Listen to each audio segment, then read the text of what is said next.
بسم الله الرحمن الرحيم والشمس وضحاها والقمر إذا تلاها والنهار إذا جلاها والليل إذا يغشاها والسماء وما بناها والأرض وما طحاها ونفس وما سواها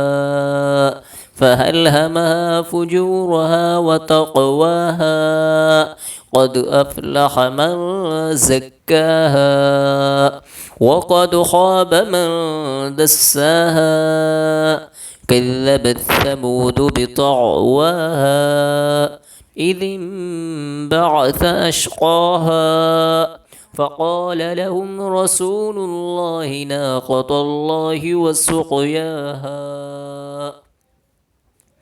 فكذبوه فعقروها فدمدم عليهم ربهم بذنبهم فسواها ولا يخاف عقباها صدق الله العظيم.